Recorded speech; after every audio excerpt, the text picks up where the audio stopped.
Welcome, welcome, welcome everyone to Never Alone Live. We are delighted to have our special guest, Jackie Ferris, here with us today. As always, we have Sober Barbie, Krista, and then I'm Johnny. And we don't mince words around here, Jackie. We just jump right into it. So, Jackie, let's tell us a little bit about yourself. Sure. Thank you for having me. My Yeah. name's Jackie. I have 4 kids, and I have lived a crazy life. Like, honestly, like when I talk about it, I'm just like, this is literally insane. Like, I feel like I'm in a movie. And, like, really, like, I've disassociated so long. And then I finally healed, and I feel like I'm in a place where I'm like, wow, that really happened to me. I grew up just very like in an abusive household, all the abuse you can think of, from sexual abuse to physical abuse, and it was kept pretty hidden. In the 90s it was like, you don't talk about it, you shove it under the rug and keep it moving.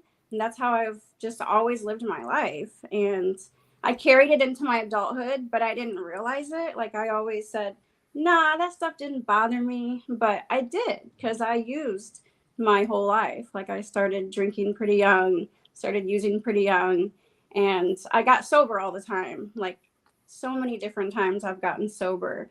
And I've had 4 kids, and I was sober through all of my pregnancies and everything.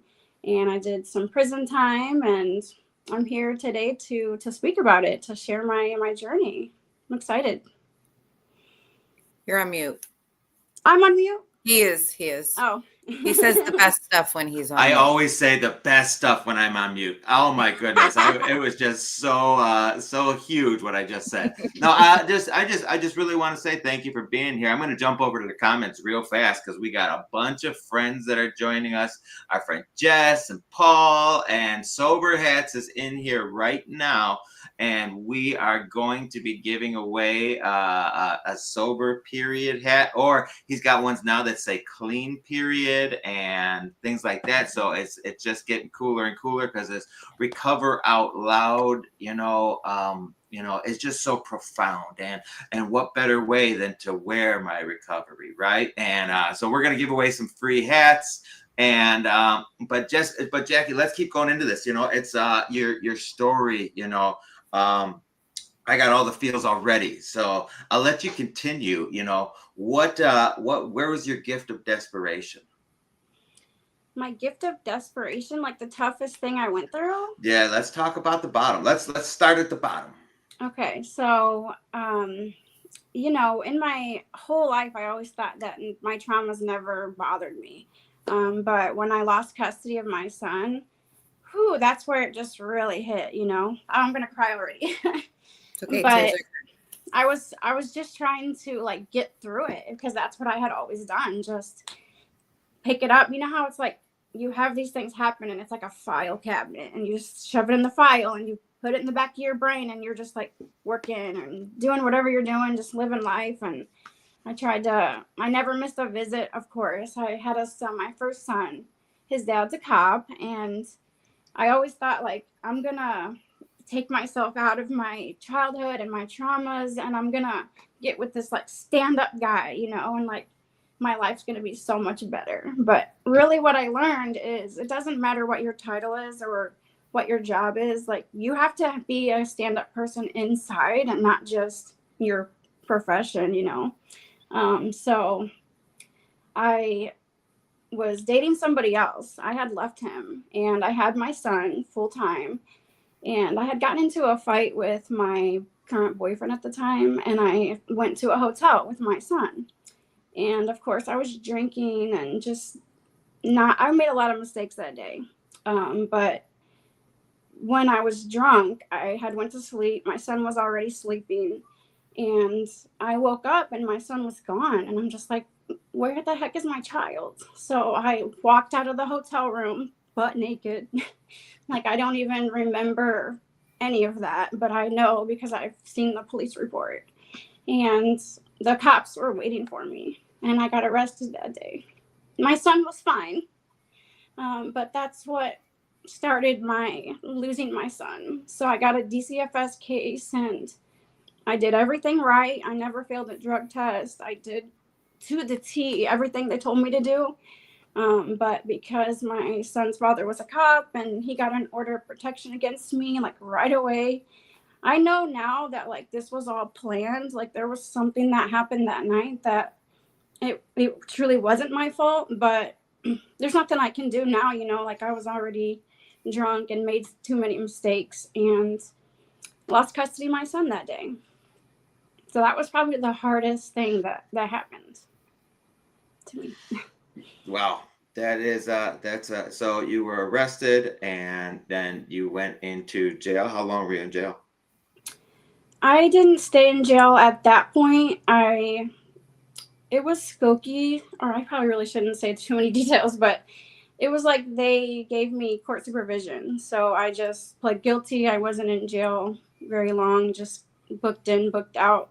But it was once I lost my child that day, I started my DCFS case and I just started my sobriety journey at that point. But the DCFS case lasted 1 year and I had a second child during that time.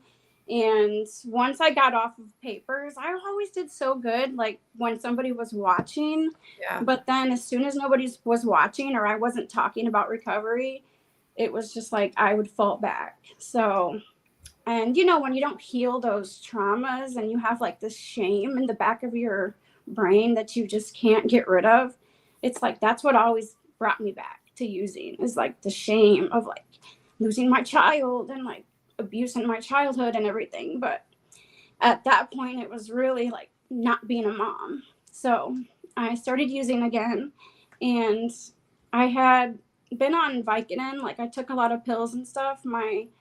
I had a boyfriend that was a doctor and he prescribed me a bottle of Vicodin, Norco, and I was a bartender at the time. I had like a cold. I was like, oh, I got a cough and whatever, explained my symptoms. And he told me that it doubled as a cough suppressant. So I'm like, okay, you know, that's fine. And I truly liked it. I took one. I started cleaning my whole house and getting things done. Like just so much energy. I'm like, I think I started college that same, like a couple months later. I was just like, wow, everybody should do this. I can do anything. Yeah. Yeah. And he was on it too. Like everybody, there seemed like there were so many people on it then, like back in 2011, 12. Yeah. So I remember it was like 11, 12. And I don't think that I'm right, but he definitely abused his power for prescribing me the medicine. And then it was just like all the time, you know, like back then they didn't watch it as much. So I'd get like 90-day supply mailed to my house because he was my doctor and my boyfriend, you know, so it was not hard to do. One time it was like midnight and it was starting to get a little bit more tighter with the pills. And he was telling me like, oh, you're going to have to slow down, whatever. I'm like, you literally did this to me. Don't just stop automatically. Yeah. We went to the back of a pharmacy. Like he had a friend that worked at a pharmacy. He was like the owner and he literally walked me through the back door and I just walked right in to the back of the pharmacy, like where all the pills are at. And he knew he was doing wrong. He was telling my boyfriend at the time, like, this is the last favor I'm doing for you. And, you know, I didn't care. I was an addict. I just wanted what I needed at that time. Yeah. So got my pills. And what really started me using heroin was he got in trouble. Like he got his medical license taken away. I thought I was the only one, like one of the only people, like girls. But the feds came and questioned me about him and I was nervous, you know. I'm like, I thought I was in trouble and they said I was not in trouble, but I didn't believe them. I'm like, yeah, right, you're the feds, like I don't trust you. So I stuck up for him. I was like, no, you know, that's not who he is. He's a good person, whatever. And he ended up getting his medical license taken and his lawyer called me one day like when that was happening, and was like, if you care about him, just don't talk to him anymore. So I'm like, okay, I never heard from him again. Like 10 years with this man, like, and he's just gone. Like I have no idea where he went. I don't even know what happened to the man. But then I went to the streets. I didn't even know anybody. So I just went to a gas station near like a hood area, I guess, that I thought was where there'd be a drug dealer. And I just was like literally so desperate that I'm just like asking strangers that were walking into the gas station to get me drugs. And I had a black Malibu that had police plates. Like it was like police memorial, like for like police wives and stuff. Because even though I had the doctor, I still like kind of like had other people too. Like I was with different guys in and out. I really didn't respect myself. I was really a people pleaser. Just pick me. And I find somebody. He gets in my car and takes me to like around the corner. And then I got some dope that day. And then that was my first time. I took it home and I snorted it. And that's how I got on hard drugs, on like heroin and stuff like that. How long did that journey last? 10 months, not even a whole year. Like that's how fast it took me before I went to prison. And then I did 3 years in prison. What brought you to prison?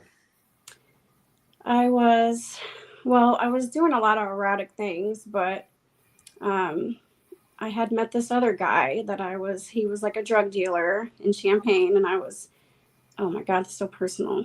Okay, so it was in this town. It's okay. And I was in a hotel with him, and he was a drug dealer. So he was like, not really like trapping the hotel out, but he was just leaving all the time and like making deals or whatever. And I knew what he was doing, but the police came and kicked the door in. And then he like gave me all the drugs. And of course, people pleaser I was just like, grabbed him. I had just enough time to like put it inside of me. And I went to jail that day for a warrant. Like I had a warrant for my arrest for a previous theft charge that I never went to court on, like a petty theft. I think I had stolen something from Walmart. Not that I like even needed to steal. I was so erratic. Like when I lost my child, it was like I was just like self-destructing. And you don't even know you're doing it. You're just doing it. And then you look back like, what the fuck was I doing? You know? Yeah. So I went to jail, and then I had the drugs inside of me still, waiting in the holding cell for like my arraignment for the petty theft. And I was just like using the drugs. Like, you know, I didn't want to be sick. And well, that's why I told myself, you know, I didn't want to be sick. So I was pulling them out like under a blanket and like using them and then like coming back out. Then I told this girl, she was in the holding cell with me, and I had cocaine and heroin on me, but I was like just wanting to do the heroin. And I guess I just wanted to like, misery loves company. Like I wanted to bring somebody in, I guess, with me. Well, she told on me, and then the cops came in, or the COs or whatever, and like told me they were going to strip search me, and they did the whole squat and cough thing, and they found him. So then I got possession with intent to deliver in a penal institute. Wow. But then when I went to court, I got the penal institute thing like dropped. And then I got possession, just like a simple class 4 possession. But they sent me to boot camp. It was like, I had never been to prison before or any kind of jail time. I never even had jail time. But I took a plea. It was like 6 years, but with the chance to go to boot camp. So I took that, and I was going to do 4 months only in boot camp. I'm like, cool, that's easy. Like, I need this. Like, you shave your head, everything. It was like working out and like, you know, therapy, all that. I'm like, I need this. But then once I went to prison, I was like, same erratic behavior, I guess. Like, I don't know, honestly, like what was going through my head, but this CO and I started flirting and like talking back and forth. And I think there was a couple letters written, and he made this plan, like, we're gonna have sex. And I'm like, okay. But then once it came down to it, I was like, I don't want to do this. I was like shaking, like physically, like I couldn't do it.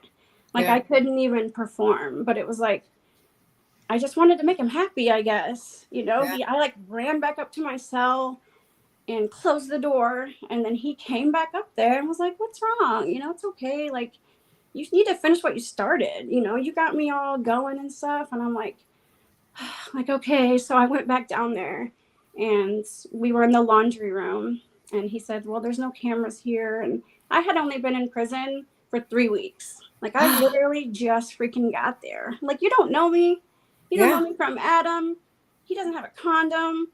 Like, it was just like so fucked up. Like, literally think I'm in a movie. Like, what is happening here? Like, this, if this is not God, like, I don't know what is. You know, I don't know what's going on here, but like, I just felt so stuck. Like I'm not saying it was God that put me through pain, but it was like, I just knew there was some kind of plan, like something going on. So I ended up having sex with him in that room. And then the next morning I told on him. I was just like, it was like I don't know. It was like, I told the nurse, I was like, well, what would happen if like a CO was to have sex with an inmate? And then the nurse sent me to IA, which is internal affairs. And then that's when I like broke down and told them everything. And then I ended up suing the state for that. And then I fought the case for like 6 years. And they ended up settling with me. So they settled for $3.3 million. And I walked away with 1.7. Got to give your attorney a third of that, right? Yeah. I was like, well, they got 40%, which is, I didn't care. I honestly was just like, in the beginning of it, I was like, I don't care if it's $1. Like, these people need to know what they did, because it wasn't that part that I sued for. It was the time that I did, because I was supposed to go to boot camp and I had been cleared for boot camp. You have to take all these tests. Like, you have to see the gynecologist. You have to see the dentist. You have to see the mental health professional. You have to see all these people to like get through. Okay, well, I saw all those people. I was past, like, literally just waiting for my bed, like my spot. Yeah. And the CO told me, he was like, if you tell, you're not going to boot camp. I hope you know that. And I'm just like, okay, I don't know, but I really didn't want to tell. I just wanted it to stop happening. And then when I did tell, they told me, like, they promised me, like, it's not going to take your boot camp away. Just tell us what happened. Yeah. So I did. And then they did take my boot camp. You know, he was right about that. So I ended up doing the full 3 years, because if you don't go to boot camp, you have to do the original sentence, which was half of 6 years. And then they transferred me to a different prison too, like, because when that happens, they're like protecting you. So they put you in a whole new prison, and people aren't supposed to know about it, but everybody knew. You know, I was like the whore of the prison. Oh my gosh. That was just like the stigma. You know, there was other girls that it would happen to, and they'd transfer you like on a separate bus, like in the middle of the night or whatever, and then they put them in SEG, protecting them. So that was how I went to prison. Wow, Jackie, what a story so far. You know, and thank you for being here and being honest and sharing with us the way you are. I know it's hard, you know, and all of these traumatic experiences that you've gone through, you know, and how, you know, it's kind of easy to tell as an alcoholic and an addict myself. You know, we drown our situations with, you know, alcohol and drugs. That's our solution, you know, to fight the feelings. And, you know, so this it's just it's you've got an amazing story, and it is and so profound. Okay. Thanks. So you get out of prison, and so when is this? Let's keep our timeline. Sure. It's prison. I got out in the end of 2018. So I went to that new prison, but I was just harassed so much. Like, I mean, I wasn't the I wasn't innocent by any means, but it was just like any little thing I did, like I'd get in trouble. Like I went to segregation I spent 10 days there for literally nothing. Like there was some rumors about another CO that Oh my God. had sex with somebody, but it wasn't me. But of course, they put me in You were like seg the and target. yeah, and they're like Yeah. questioning me about it, and I'm like, I don't even know that man. Like, I have no idea what you're talking about. And then every day, internal affairs would come down there, like, just tell me the truth, and we'll let you out. And I'm like, I have nothing to tell. Like, I swear, I don't even know that man. Anyway, come to find out, that man was on vacation the whole time that I had worked in the kitchen because he was the kitchen supervisor. I got out, but it was just the point of how they harassed me all the time. And then I had gotten a lawyer while I was in that prison. And once the lawyer was kind of like coming in and out and seeing me and stuff, they started really just treating me better. Like there was a unit on that at that prison where you get to see your kids. And I lived pretty close to the prison, so my kids came all the time. And if your kids are close, you can have your family drop your kids off, and then like you get to really be a mom. Like, it's hard to do it in the visiting room and just like see your kids. My second son was 10 months when I left, so I'm really grateful for that program because it was like carpet, microwaves, like it was more comfortable, especially for a child. Oh my cat. So I was in that program, and then I was in that program for like 6 or 7 months before I went to work release. So then I went to like Aurora area and I did work release. So it was kind of like a back step for a little bit because I had to start over and kind of like work my way up to get home passes. But that last year of prison, I was working like at a restaurant, and I got to make some money and kind of like get acclimated back into society after being in prison for 2 years. And then I got out at the end of 2018. Okay, so you got out in 2018, and what happened next? Well, I met my husband pretty quick. Like I met him when I was in work release, and I just knew that like this wasn't my life anymore. Like I'm not gonna be doing this all the time. Like I did not have any more jail time, prison time in me. Like it was literally hell. Like I could have never done that again. So I used to be really just like crazy. I'd run my mouth. I wasn't scared of anything. Like I would run from cops and they'd always catch me, but it was just the fear inside of me just wasn't there. There was no fear. I had no fear. But then when I got out, I was scared of everything. I couldn't even go to the grocery store and deal with the person, doing at the end because I was just like, my anxiety was just so high, like everything. I'm like, I don't want to get in trouble. I can't get in trouble. But I also didn't want to go. I didn't have anywhere to go really. Like I had this biological dad that I met when I was 27, but it was just weird, like when you just don't know somebody that well. He had my son, and I was grateful for that, but I truly just wanted to like start my life over and be a mom. Like I didn't want to go home to a stranger's house. Like that was just something that I didn't want to do. So I paroled to my boyfriend's house, and that was pretty typical for me, like just to move in with somebody and try to start over. Yeah. So I did that, but we fell in love. We're married now. We've been together ever since. It's been like 8 years now, and we have 2 kids together.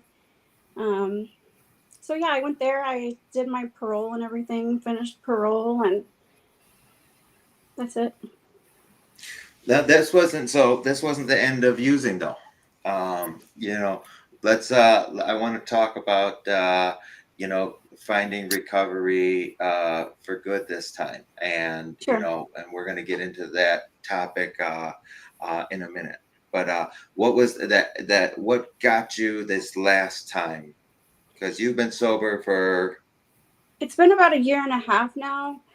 But when I first got out, I thought that, oh, it's okay to drink. Like I wanted to celebrate, you know, like, oh, I just got out of prison. Like, I want to have a drink.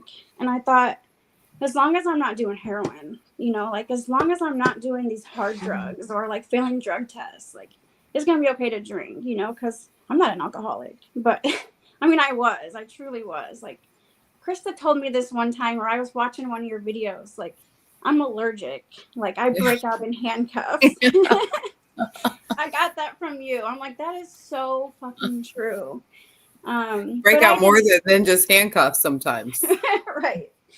But I didn't think so at the time. I just, you know, maybe if it's just wine, you know, like I'll drink wine every now and then.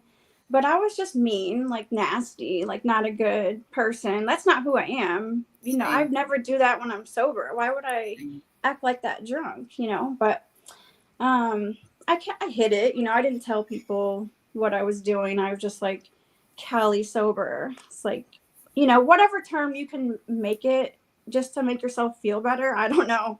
But, and that's not to say that other people that are Cali sober are not sober. You're totally sober. It is what you want it to be. Right. But for me, I couldn't do that. And then I was fighting for my son. Like I still had my older son that I needed and I wanted. And I've, you know, kept seeing him on weekends and stuff, but I truly just wanted more. So I was fighting court for that. I had to do like hair follicle testing and all this stuff, but I moved closer back to my hometown. I didn't want to do that. It was like change your people, places, things. You know, I just didn't want to be here just because of the stigma and like how everyone thought of me and the people that I knew. But I did because I didn't get custody of my child. I just had like every other weekend and like I didn't even have summer, I don't think then. Or maybe I did. But anyway, I thought it'd be better for me to be closer to my child. So I moved back here to this area and then I started seeing my mom a little bit here and there, and my mom was in a treatment program. She was on methadone, and it was just like one day, just like thinking that it's not a big deal. I used some of her methadone, and I'm like, okay, just one time, you know, it's no big deal.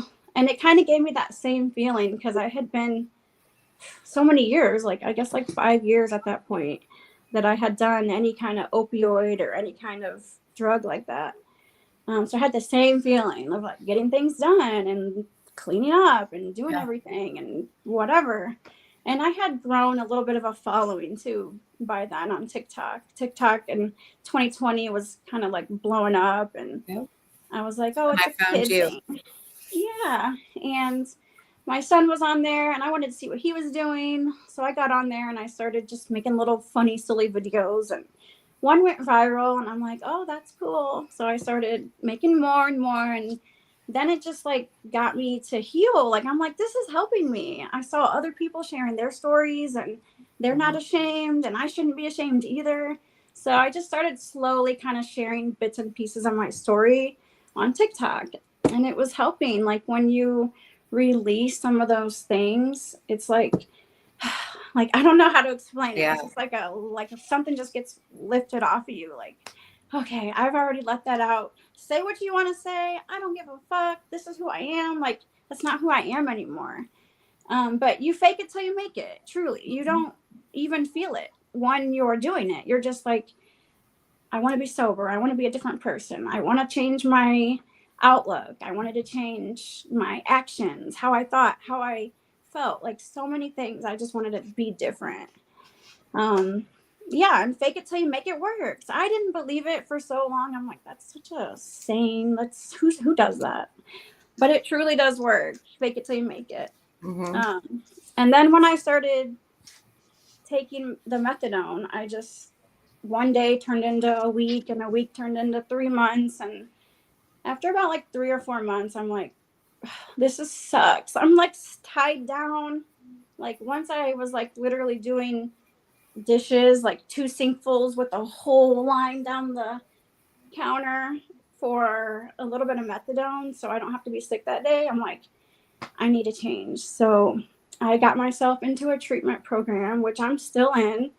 And I started at like 30 and then went all the way up to 78 was my highest. And now I'm back down 39. I've been going down like one every 2 weeks. And I'm truly proud of it. You know, like that keeps me away from the gas stations and like looking for drugs, and it keeps me on the right track today. And I'm gonna go all the way to the bottom. You are. And see, I'm so glad that we're having this conversation, because there are so many naysayers out there about MAT. And what is MAT? MAT is medically assisted treatment, and it is utilizing prescriptions and different things to aid in your recovery. And it's controversial. There's a lot of people that out there that don't believe in it. Myself personally, I'm a 12-stepper. I got sober through AA, and I love it. But every person has their own journey, and anybody who has listened for the last 30 minutes to your journey, and if they want to say anything about what you're doing for your recovery, you can go fuck yourself. Yeah, this has been so powerful. I'm like blown away. Because, dude, I mean, we don't know each other well, but I am proud of you. And and it is hard, and learning to live a new life after years of trauma, and and they say, why can't you just stop? Why can't you just stop? They don't know the trauma. They don't know what you've gone through, So forget what the naysayers say. And Krista, I'm going to jump up to you for a second, because, Krista's husband, who I'm also so proud of, Bubba, one of the greatest guys in the universe, he's also on MAT. Krista, why don't you tell us your experience? Well, like you, Johnny, I'm a 12-stepper too. I got sober in rehab 10 years ago, and I watched 90-pound girls kick heroin with Benadryl. And I'm like, if they can do it, why? Like, I was one way because I only saw one way, and it worked for me. And I didn't know about all the other ways. And I didn't know. And I was very close-minded in the beginning, and I admit it. And until I loved someone struggling with, it was heroin and the other illicit stuff. And he just couldn't get it. And I was mad at him. I was angry. I'm like, why can't you get it like me? Like, just go to meetings. So like, it did not work like that. Like, we tried everything until I found out about MAT clinics, and he started going, and it started with Subutex, and it lasted a little bit until I found him hoarding them, and he was lying and doing other stuff. And then we had to get back on the track again. And he switched it up and went to methadone, and he had almost 4 years of sobriety. I consider him sober. Like, it's better than what he was doing. Like, I mean, his life was manageable and in control, and he was working the steps. It was just medicine he had to take every day. And he earned good standing with them, and they'd send him home with a week home and then a month home, and he was doing their meetings and therapy along with it, because I think that's important too, to get some kind of therapy out of it as well. And he, a week before his 4 years, he relapsed on that stuff. And then he was still going to the clinic while he was relapsing. And I just didn't know how that worked either. And but he ended up going to detox off the illicit stuff, but it was still too hard for him. He's like, Krista, I can't get off this other stuff. I'm going to stay on it. And he's walking in, he hears me talking. And I said, that's fine. Just get off that illicit stuff, come home, and we'll, work on. And so he is still, but he's processing, like getting lower doses, and like it's a process. But he goes to meetings, and he is a member of society, and a great father, a great husband. And I believe in MAT, even though I personally didn't go through it. Can I jump in real quick?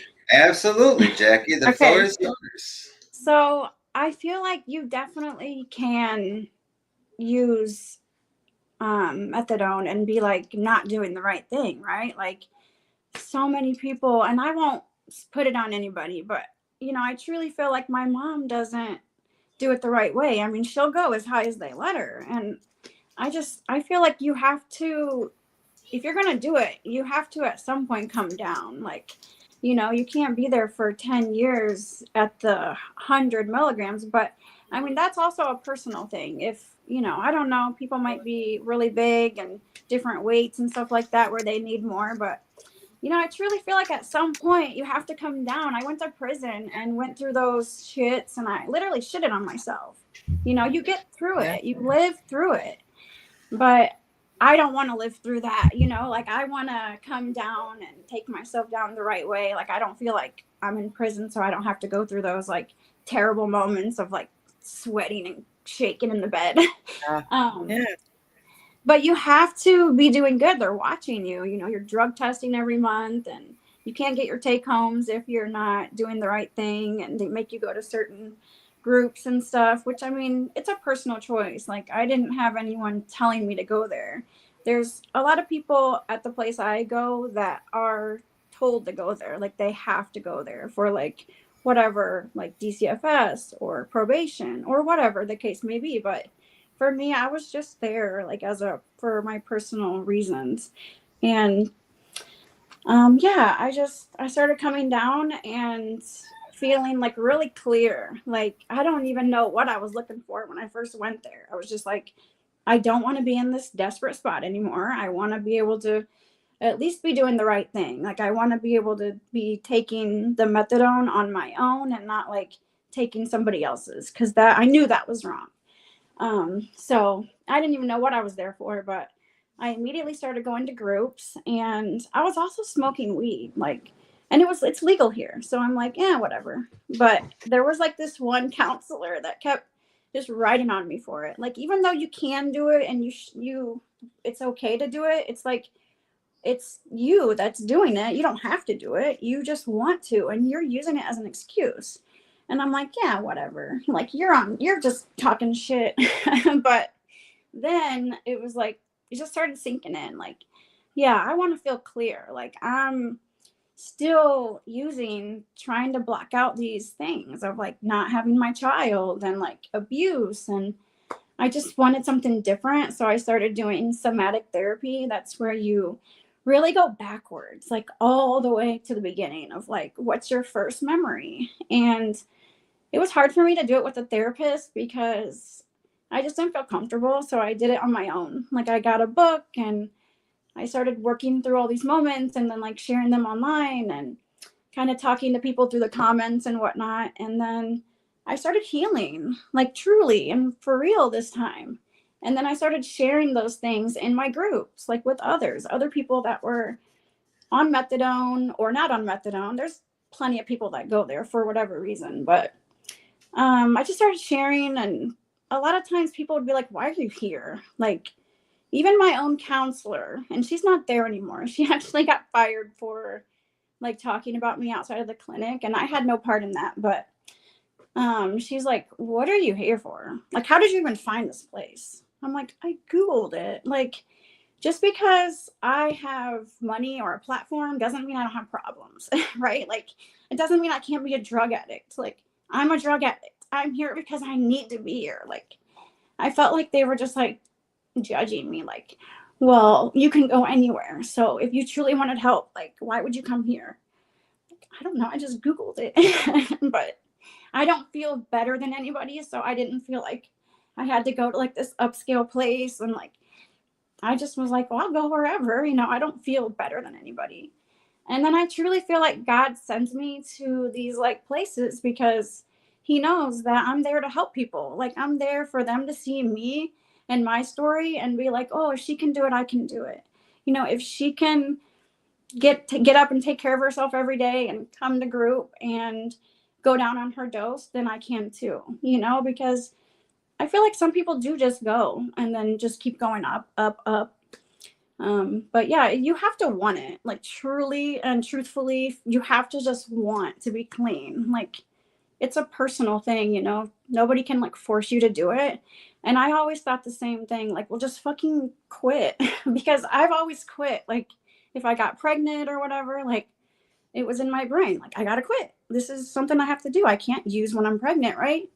So if I could do it then, like, you know, why can't I do it now? It's like, if there's nothing making me do it, I wouldn't do it. But it was like this time I had to heal. Like, I just wanted different. I'm literally 40.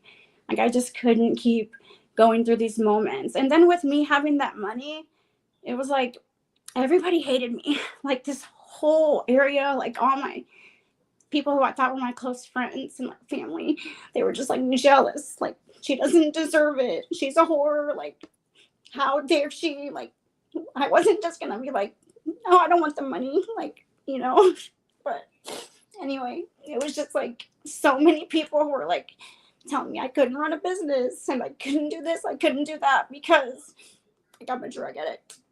Like, I'm recovering, and I feel like if you're gonna tell me I can't do it, you're telling every fucking drug addict that if they get sober, they can't do it. That's just how I felt. Jackie, I'm telling you that I appreciate you sharing so much, and I'm sorry. no. I love you so much. I want to be your best friend because your story's so familiar. And I'm reading the comments while you're talking, right? And there is so much love and support in these comments right here that I just, it's overwhelming. And what you are, Jackie, is a messenger of hope. And your story that you've shared with us today. Look at I didn't even know Krista was wearing that shirt. You're the hope dealer. Yeah. And we're all messengers of hope. We all have a story, and every story has different paths, and your story has a much different path than mine. It has a much different path than Krista's, but you have the ability to help people with your story, and that's the key. That's the key. All the naysayers, all the haters that are going to hate, all the people that are going to try to throw shade, and there's plenty out there because the world is imperfect, but the only thing that matters is that you stay sober and you try to help other people, and living a different way and utilizing different solutions than the solutions we used in the past. And to get past those traumas, we have to live through them again and go through them, and you went through them. Even if going through them by yourself, that's even harder. You don't give up. You don't give up. Like, that's what I see. Keep you pushing, just keep going, keep doing it. Knock me down, I'm up again. Like, and you know what? Let's break into some fun for a second, because this has been kind of intense. Jackie, this is intense. This is intense. We're gonna break into some fun for a second, and let's give away a hat. Okay. Our buddy Mike is the owner of SoberHats.com. His email, and Megan, can you put it in the comments? His email is soberhats@gmail.com. And the contest today is you have to email Mike. You have to email Mike at soberhats@gmail.com. The first one to say the statement "Recover Out Loud" to Mike at soberhats@gmail.com. There it is, right there. Thank you, Megan. The first person to send Mike an email that says "Recover Out Loud" will win a sober period hat, or you can win a clean period hat or something like that. We love giving away free stuff, Jackie. And Mike is one of our guys, and he supports what we're doing immensely, and lets us give away free stuff every now and then. We gotta get actually every time. Every time we've given away like a dozen free hats. I love it, and they rock, and they're kind of. And awesome. He just celebrated 8 years yesterday. Oh, wow. Yeah, he did. Mike, let's give a little round of applause for our buddy Mike at SoberHats.com. He celebrated 8 years of continuous sobriety. We love you, Mike, and we're so glad to have you part of our little community. And Jackie, now you get to be part of our little community too. Yes. We're the dysfunctional brothers and sisters you never asked for, but you're stuck with us now. So this has been an intense conversation today, Jackie, and I thank you so much. And I swear, I know to a lot of the people that are in here in the comments now they go to our TikTok live. We do a TikTok live every morning on Sober Barbie's page at 10 a.m. Eastern. That's not a plug, just telling you when it is. and everybody in here come tomorrow morning is going to be talking about this. So and the love and support that this community has is awesome. And thank you for sharing. Now let's talk about your social media stuff, because you're kind of popular. A little bit, yeah. You're a little bit popular. Kind of up and down. How do people find you? People find you. You have a big TikTok following. You have an Instagram. Megan, can you put in Jackie's Instagram and TikTok into the comments? So let's talk about your stuff on social media. What are you talking about on there?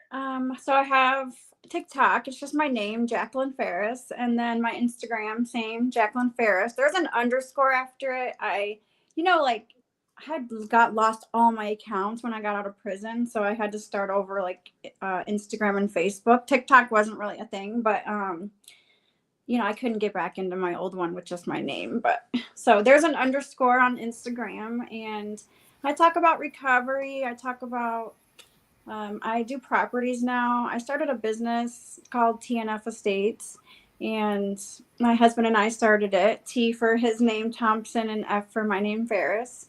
And I just didn't really know what to do when I got this money, but I knew that I didn't want to fuck up. I'm like, this is a lot of money, I'm not gonna, I just couldn't mess it up. And I truly feel like my family was trying to get me to fuck it up, right?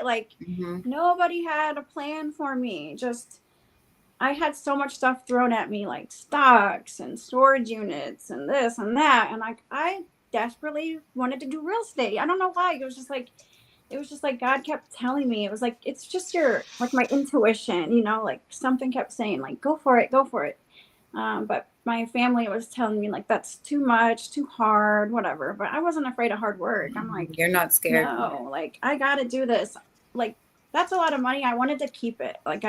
One way or another, I wanted to just stay a millionaire, I guess. I don't know. But, when you're into real estate, you don't have a lot of cash. If you invest it all into real estate, you have a lot of properties. So I got my primary home. Everything, I didn't take out loans at first. I just wanted to learn and stuff. So I got my primary home, and then we started the business, and then I got 2 investment properties, and then I got 2 more. So now I have 4. We're working on the one. It just got all gutted. We did demo yesterday, and we've been through a lot with it so far, just learning. She shares about this in her stuff. So it's really cool journey to watch. It was just without going into all the details of that, because it's recovery, but it was just you can't trust anybody when you're investing. Nobody's going to look out for your money like you. Mm-hmm. So you just can't listen to people. You literally have to learn it on your own. So that's what I did. I started learning. I learned about the BRRRR method, and I learned about DSCR loans and pulling your investment back out once you have the property, and you got to have your credit up, and it has to stay there. You can't just be out shopping and spending on your credit cards all the time. You have to be disciplined. And that was something I wasn't used to. I wasn't used to being disciplined. And anytime I had money, I just blew it. If there was anything extra, I'm looking for what I can do, what can I do with this money? So I just wasn't used to having a savings, and now I have a Roth IRA, and you can put $7,000 in it every year and keep it from Uncle Sam, and that's perfectly legit. And high yield savings account, you can put it in a separate savings account, not a regular savings account, but a high yield one you can earn on it. So I learned about that, and I first listened to my biological dad telling me to do the stock market thing, but I couldn't do that. I had too much anxiety for that. It was up and down and all this stuff with Trump. And I'm like, no, I just want to do properties. But nobody wanted me to win. It felt it felt like everybody's problems became my problems. First, I'm the problem, right? But now it's well, I need groceries, and I had a flood, and I have this. I have to work till I'm 70. Okay, I have 4 kids, and I have a lot of things to go through. And I had blessed everybody close to me already. Like I gave my bio dad $25,000, like extra. I had owed him some money. I paid him that. But then the $25,000 was just free. Then I bought my mom a car, and like the groceries and stuff kept always happening. And I'm just like, who did you go to before? Like, Yeah. it was so much. I was just like, I have to stop. So I really started protecting my peace and just Setting staying boundaries. with my family. Yeah, setting boundaries. And everybody was calling me crazy, saying that I was like isolating, and I wasn't. Like, I definitely still hang out with people, but I just am very like limited now. Like, I just watch out for who you are. And I don't know, like I used to trust everybody. I just saw the good in everybody, and I had this like, well, I'm a shitty person, so what can I judge? Who can I judge? Like, I would never judge anybody for what they've been through, what they look like, what they've done, nothing. But now I just kind of like, I still feel that way, but I just protect my peace, and I'm more like leery, like, okay, that's fine, but don't hurt me, you know? Yeah. You're Um, cautious. Cautious. There you go. Thank Yeah. you. And yeah, so that's where I'm at now. I run my business, and a lot of people were trying to say that I couldn't do that because I'm on methadone or whatever. But I am doing it, and I can do it. So they can fuck off. You need to write a book. You need to write There a we book.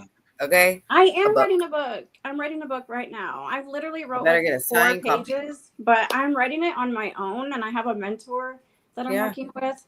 So yeah, I am writing one. It's one of the most powerful stories I've heard in a really, really, really long time. Thank you.